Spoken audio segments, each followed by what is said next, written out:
Ang isa pong pwede nating adhikain ay sa isang tao, pwede po nating ma-trace ho agad kung hindi lang ho, at the moment ho kasi merong, let's say, ang isang tao pwedeng 5 passport. Pero darating ho ang panahon, sa facial recognition ho at biometrics, matitrace ho yan kahit ano pang pasaporte yan, ito yung tao na to na nagmamay-ari ng pasaporte na yun. Yes. Once upon a time, hiniring ko rin na Attorney Joel yung resolution ni Senator Binay on the visa upon arrival. Kaya po. Karoon kayo ng ganun, di ba? O, ano ba yun? Did that have any legal basis or na-imbento lang ninyo yung program na yun? Meron pong legal basis but I believe the visa upon arrival was it was implemented during the time of the previous commissioners po. But suspendido na po yun. Yes. Oh, inabandon. But kaya nga, I want to know. Nga, kaya nga iniintindi natin yung law ninyo eh. Oh. What empowered you to come up with such a program? It was a program po ng Department of Tourism, Your Honor, ang visa upon arrival po. And it was approved by the Department of Justice. And the power that was being invoked was the power to issue visas under Commonwealth Act 613. Yun po yung naging basis po nun. But it was a measure which was intended to promote tourism. Kaya po ang main proponent po nun was the Department of Tourism. Yes, but the final authority which issued the visa na on the spot, nandito na siya eh, nasa Philippine territory na siya, was immigration pa, Your Honor. Sino? How high in the immigration hierarchy? The commissioner po approved it. Delegated power din siguro.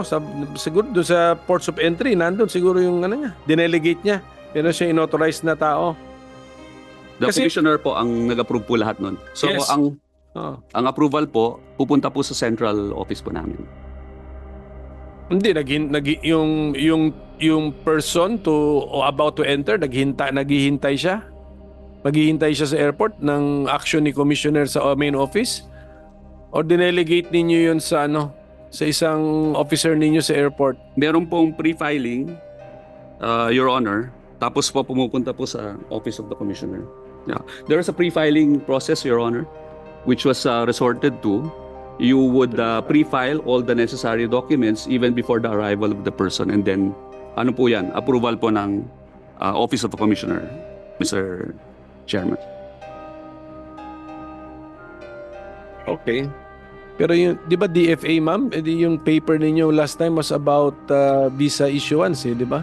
So, ang gusto niyo ba sabihin sa amin, since tourist din naman yun, that should have been a function, a consular function of the DFA, right? Yes, Mr. Chair, because with our visa issuing function abroad, we can do the necessary vetting. Correct. And interviews and derogatory records check in order to keep out undesirable or excludable aliens. So at that, yun nga yung sinasabi naming defense gatekeeping mechanism. Yes. At the first instance, doon pa lang abroad, hindi na sila makakapasok.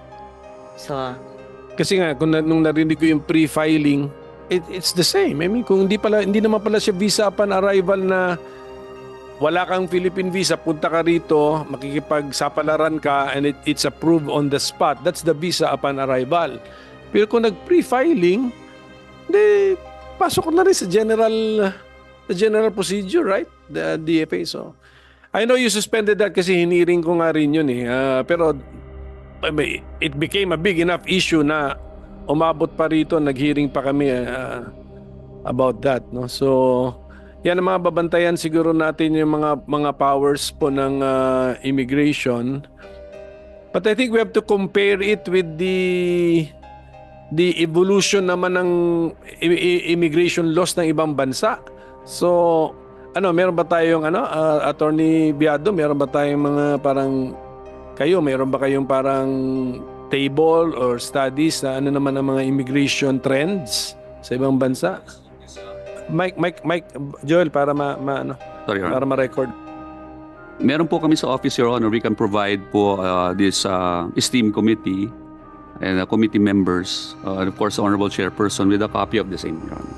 Oh, sige, give me. Ano yung anong mga ideas which are striking? Ano yung naalala mo when you attend immigration conferences or when you visit other jurisdictions, anong mga nakikita niyo? One notable development, Your Honor, is the use of artificial intelligence.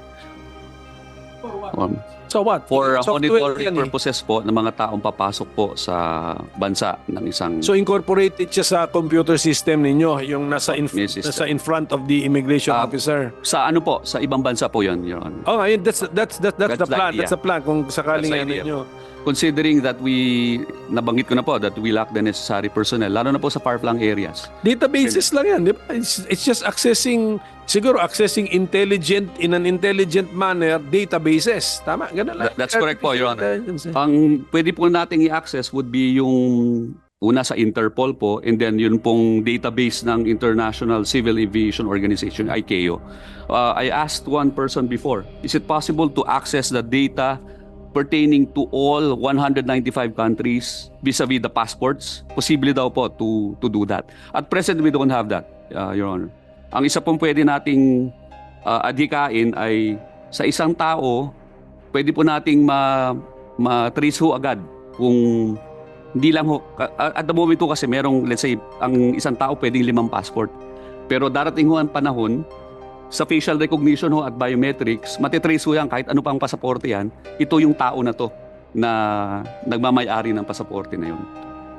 That's one adhikain or dream po natin na we don't have to resort to all the manual checkings, but by the use of artificial intelligence, we can actually know kung if this person is worthy of entering our country or not.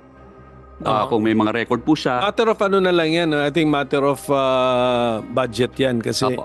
I do not believe your 84-year-old law will prevent you from using that system. Okay, matter of budget yan, propose nyo na lang yan muna in the meantime na inaayos natin. Yes po, Your Honor. Ang binabantayan natin dito yung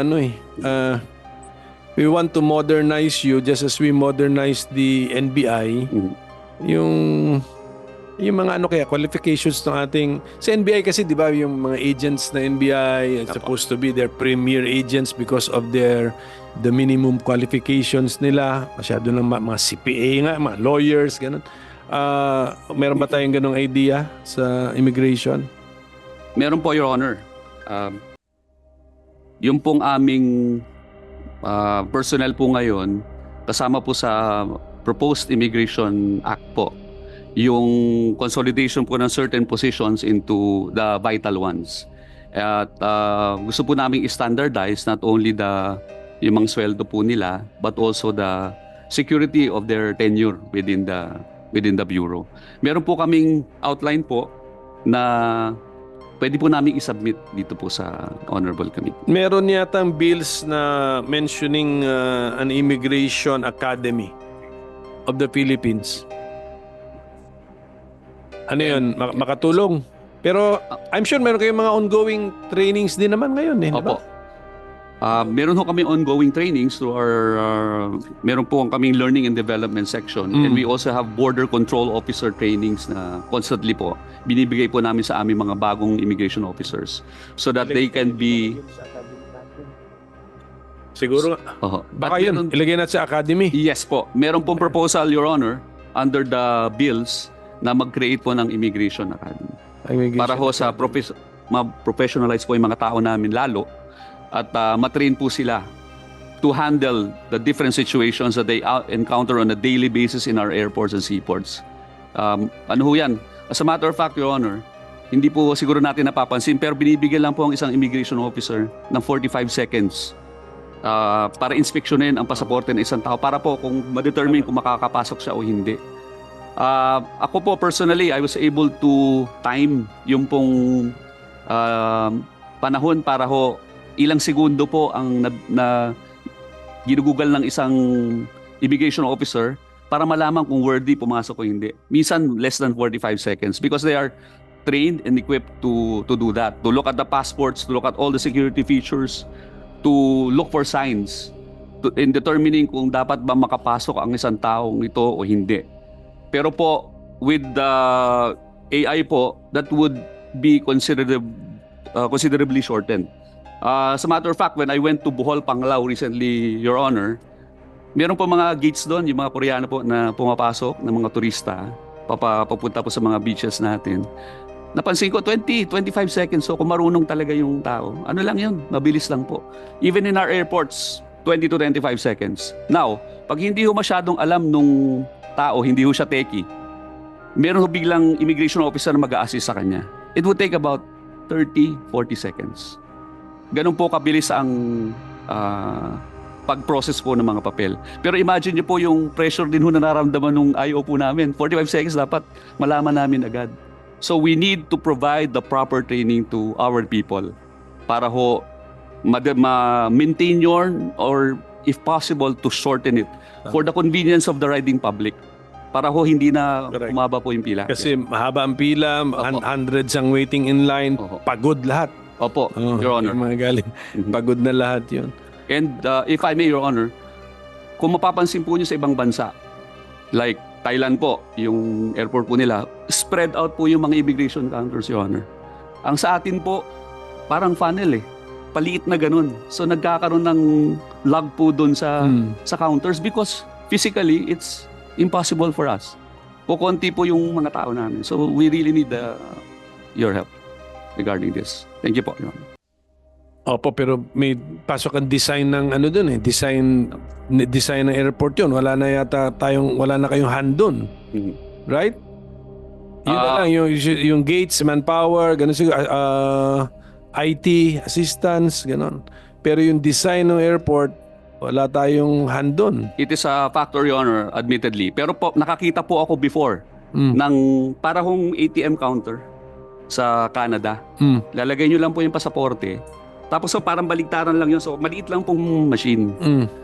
So doon ho na-determine kung pwede hong pumasok yung tao sa bansa po nila or itatabi na lang ng immigration officer for what we call the secondary inspection.